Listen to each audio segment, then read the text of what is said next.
غسل خراب کیسے ہوتا ہے؟ جیسے آپ دودھ رکھتے ہیں نا ابال کے، اگر اس کو فل گرم آپ فریج میں رکھ دیں تو بھی پھٹ جاتا ہے، زیادہ دیر بعد رکھیں تو بھی پھٹ جاتا ہے۔ تو ایک پراپر ٹمپریچر ہے جو دودھ کو چاہیے۔ اسی طریقے سے آٹا ہے یا دنیا میں کوئی بھی چیز ہے تو وہ صحیح ایک حالت میں رہتی ہے جب تک اس کا وہ ایک انوائرمنٹ برقرار رکھا جائے۔ اب کاپی کو آپ بیگ میں ڈالتے ہیں اور بیگ کو پانی میں ڈال دیں، کاپی محفوظ رہے گی؟ مگر کاپی بیگ میں تو محفوظ رہتی ہے، بیگ کے اندر تو کاپی محفوظ رہے گی۔ اسی طریقے سے غسل کو بھی محفوظ رکھنے کے طریقہ کار ہیں۔ اگر آپ وہ طریقہ کار اپنائیں گے نہیں تو بھلے آپ نے غسل کر لیا، آپ کا غسل ہو بھی جائے تو وہ صحیح نہیں ہوگا، اس کے اندر خرابی آ جائے گی، بدبو پیدا ہو جائے گی، وہ خمیرہ ہو جائے گا، وہ پھٹ جائے گا۔ ٹھیک ہے، دودھ خمیرہ ہوتا ہے نا، آٹا خمیرہ ہوتا ہے نا، دودھ میں بھی خمیر ہی لگتا ہے نا تو دہی بنتا ہے اور دوسری چیزیں بنتی ہیں۔ ٹھیک ہے، اب غسل کی مکروہات کیا ہیں؟ غسل میں 3 ایسی چیزیں ہیں جن سے ہمیں بچنا چاہیے، اگر نہیں بچیں گے تو ہمارا غسل کیا ہو جائے گا؟ مکروہ ہو جائے گا۔ سب سے پہلے پانی بہت زیادہ استعمال کرنا، شاور کے نیچے کھڑے ہو کے آدھے گھنٹے تک کھڑے ہی ہو، اب یہ پانی کتنا زیادہ ضائع ہو گیا۔ اس پانی سے 10 بندے نہا سکتے تھے، تم اکیلے نہائے ہو۔ اور فقہاء کرام تو یہاں تک کہتے ہیں کہ اگر آپ کسی ندی پہ بھی کھڑے ہیں اور وہاں پہ آپ وضو کر رہے ہیں تو بھی اتنا پانی استعمال کریں جتنا وضو کے لیے ضروری ہے۔ ندی کے پاس ہونے کا مطلب یہ نہیں ہے کہ میں ندی کے اندر ڈبکی مار کے وضو کروں گا، وہ جو آپ انجوائمنٹ کے لیے جاتے ہیں وہ ایک الگ کنسپٹ ہے، وضو کرنے کی میں بات بتا رہا ہوں۔ ٹھیک ہے، اتنا کم پانی لینا کہ اچھی طرح غسل ہی نہ ہو، مطلب 1 لوٹے میں پانی ڈالیا میں اسی سے غسل کروں گا، مطلب ایکسٹرا آرڈنری بچے ہوتے ہیں نا ہمارے پاس، بھائی سر نے کہا تھا کہ زیادہ پانی استعمال نہیں کرنا، اس لیے میں 1 ہی لوٹے سے نہاؤں گا، اسی لوٹے میں پانی ڈالا پورے جسم میں، سر میرا غسل ہو گیا شاور کر کے۔ ٹھیک ہے، تو نہ بہت زیادہ پانی استعمال کرنا ہے نہ بہت کم، درمیانہ۔ دوران غسل برہنہ ہونے کی حالت میں کسی سے بات چیت کرنا یا قبلہ کی جانب رخ کرنا۔ ٹھیک ہے، اب آپ غسل کر رہے ہیں، ساتھ گانا گا رہے ہیں، سارے کرتے ہیں، کتنے لوگ کرتے ہیں؟ کرتے ہو نا۔ اب آپ غسل کر رہے ہیں، مما تولیہ دے دے،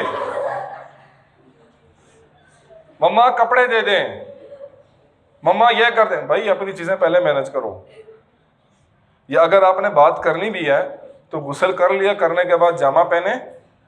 ٹھیک ہے، پرانے کپڑے تو ہیں نا آپ کے پاس، پاک پر کپڑوں کا پاک ہونا ضروری ہے، پتہ چلے غسل کیا ناپاک کپڑے پہن لیے۔ ٹھیک ہے، صاف ستھرے کپڑے پہن کے اب ماما کو آواز دیں، مما تولیہ دے دیں، مما یہ کر لیں، کیونکہ اب آپ برہنہ نہیں ہے۔ برہنہ کہتے ہیں کہ جسم کے اوپر کوئی بھی کپڑے کا نہ ہونا۔ دیکھیں جب آپ واش روم میں جاتے ہیں تو منکر نکیر آپ کے پاس سے ہٹ جاتے ہیں، ٹھیک ہے، وہ آپ کی حیا کرتے ہیں۔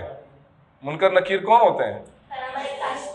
کو ایک اور نام بھی کہتے ہیں کرامن کاتبین، یہ آپ کی نیکیاں اور برائیاں لکھتے ہیں، تو یہ آپ سے حیا کرتے ہیں، تو جب آپ جیسے ہی بات کرتے ہیں پہنچ جاتے ہیں، اور پھر جب آپ کو دیکھتے ہیں دیکھ لو تو پھر آپ کے بارے میں نیکی لکھیں گے گناہ لکھیں گے، اور لکھیں گے یا اللہ جی بالکل ننگا تھا گانے گا رہا تھا، یا اللہ جی ہم اس سے حیا کرتے تھے، ہم نے دیکھا بیت الخلاء میں جا رہا ہے برہنہ ہو رہا ہے تو ہم نے اس کو چھوڑ دیا کہ اس کو تیری طرف سے حکم ہے کہ اندر بات چیت نہیں کرنی، یا اللہ جی اس نے اندر جا کے بات چیت کی، ہمیں بھی بے حیا بنا دیا۔ کتنی بڑی بات ہے یہ، اسلام ہے میرا بیٹا۔ اسلام آپ کو اپنے فرشتوں سے بے حیائی سے بچاتا ہے، اور آج کل ہم ٹک ٹاک پہ لگے ہوتے ہیں، موبائل نکالا اور ٹک ٹاک پہ جو ہے نا دوپٹہ نہیں ہے، معاملات نہیں ہے، اور ہم ویڈیوز بنا رہے ہیں۔ اللہ کے حضور کیسے پیش ہوگے؟ کیا جواب دو گے اللہ کو؟ ان چیزوں سے گریز کرنا۔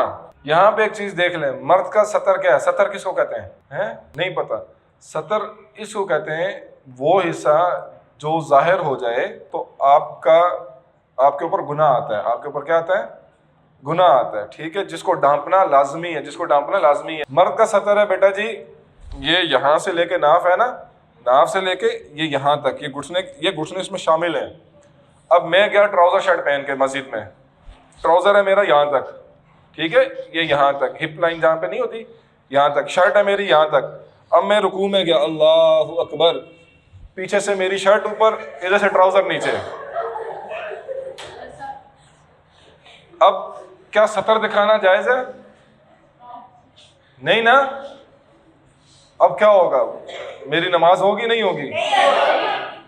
اسی طریقے سے خواتین کا سطر کیا ہے؟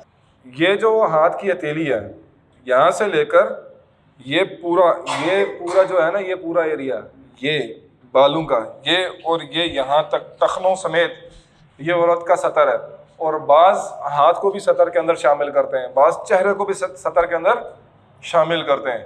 مگر جو زیادہ رائج ہے وہ یہی ہے کہ چہرہ عورت کا سطر کے اندر نہیں آتا، مگر جب وہ اس حالت میں ہے جب وہ محرمین کے اندر ہے، محرم رشتوں کے اندر ہے. جب وہ نامحرم کے پاس جائے گی، پہلی بات ہے جا ہی نہیں سکتی، اور اگر کسی محرم کے ساتھ جا بھی رہی ہے تو اس کی ایون دو، بعض تو کہتے ہیں آنکھیں بھی ڈھکی ہونی چاہیے، بعض کہتی ہیں کم سے کم یہ ایریا، یہ پورا چہرہ ڈھکا ہونا چاہیے، یہاں سے بھی صرف آنکھیں اس کی ظاہر، ہاتھ بھی کور ہونے چاہیے. اور پھر مرد اور عورت دونوں کے لیے لباس کا ایسے کا پہننا، ایسا لباس پہننا جسے سطر ظاہر نہ ہو.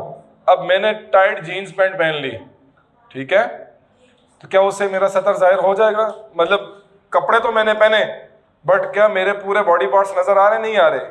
میں جب یوں کروں گا میرے ڈولے بنے نظر آئیں گے نہیں آئیں گے؟ تو ایسے لباس سے بھی، اب ڈریس پینٹ ہے کھلی ہے، ٹھیک ہے، ڈریس پینٹ کھلی ہے، ڈریس شرٹ ہے کھلی ہے، وہ آپ پہننا چاہتے ہیں، آپ کی مجبوری ہے، کمپنی نے کہا ہوا ہے تو وہ آپ پہن سکتے ہیں. مگر ایک بندے نے جینس پہن لی، پوری ٹائٹ جینس پہن لی کہ جب وہ یوں کھڑا ہو رہا ہے تو اس کی تھائی کا کٹ بھی نظر آ رہا ہے، مردوں کی بات کر رہا ہوں، تو کیا یہ جائز ہے؟ نہیں ہے جائز. اور لڑکی کے لیے تو بالکل بھی جائز نہیں ہے.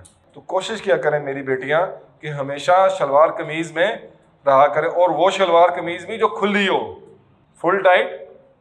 بیٹا جی اللہ کے حضور ہم نے، اگر تو تم مسلمان ہو تو یہ بات یاد رکھ لو، ایک نہ ایک دن ہم نے اللہ کے حضور پیش، اس دن ہم سے اللہ تعالیٰ سوال کریں گے.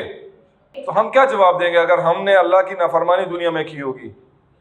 تو اللہ کی نافرمانی نہیں کرنی. ٹھیک ہے جی.